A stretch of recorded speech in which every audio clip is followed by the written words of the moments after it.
For years, road safety bodies assumed that young drivers crash more often because they lack the skill to avoid it.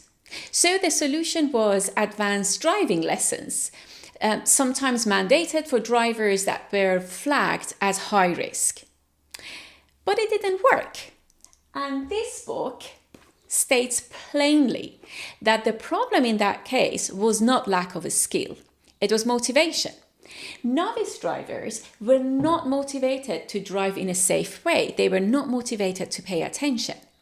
The fix that was needed was not more driving lessons. It was an intervention that made novice drivers prioritize driving slowly and carefully.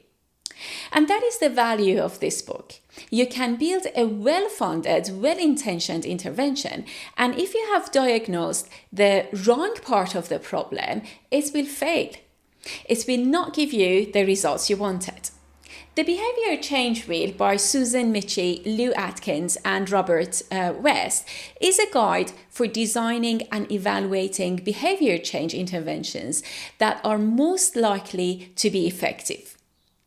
The book's guide runs across 3 stages. Stage 1 is understanding the behavior.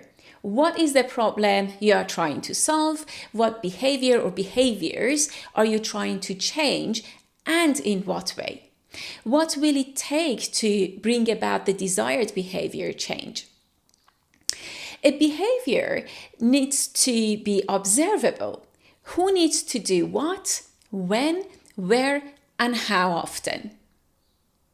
So instead of saying, for example, we need people to adopt AI, we might ask which people, in which roles, using which tool, for which part of the workflow to make which decisions or produce what output and what outcome.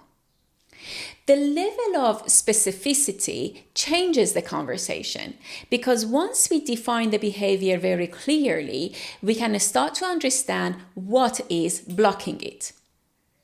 Stage 2 is identifying intervention options. What types of intervention are likely to bring about that desired change in the behavior?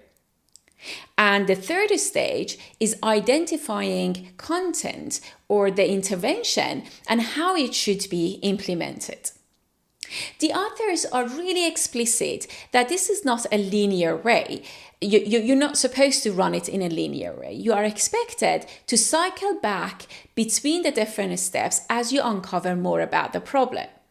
And the value is doing the diagnostic work. The driver example actually shows the cost of skipping this part and starting to make assumptions. At the center of the wheel is COMBI: capability, opportunity, motivation, and behavior. They claim that behavior only happens when all these 3 present together. Capability splits into physical and psychological, whether someone has the physical ability and whether they have the knowledge and skill. Opportunity can be physical and social, whether the environment supports the behavior and whether it is normal and supported among the people around them. And motivation can be reflective and automatic.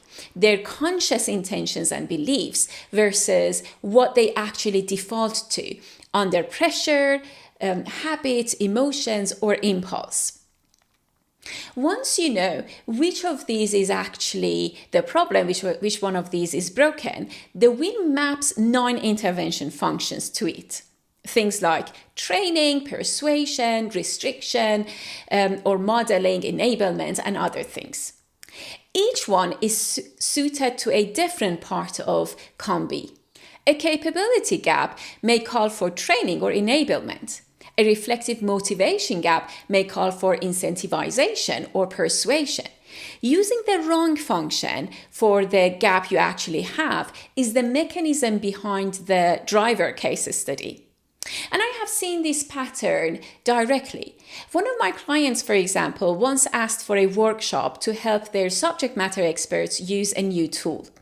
But when we looked at the actual barrier, the problem was partly the tool itself and partly lack of a skill.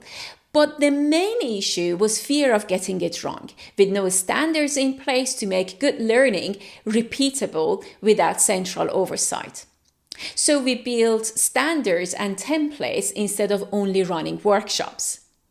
In this case, the presenting request assumed a capability gap, but the gap was actually a mix of capability and opportunity.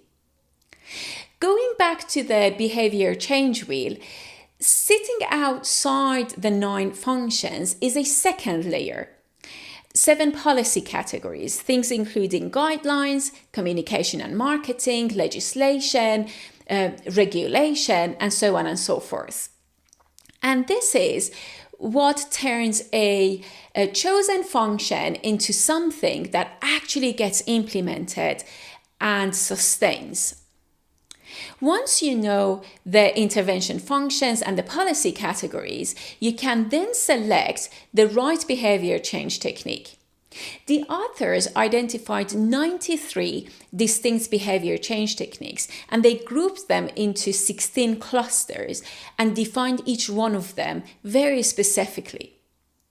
To choose between the short-listed techniques, the book also gives you an approach that is called APPEASE: affordability, practicability, effectiveness and cost-effectiveness, acceptability, spillover effects, and equity. In organizations, we talk about behavior change all the time. We say people need to adopt a new tool, follow a process, speak up, collaborate differently, use data better, manage risk better, or lead in a different way.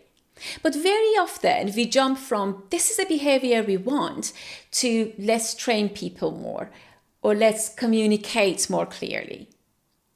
This book's value is slowing down that jump and forcing the diagnosis first.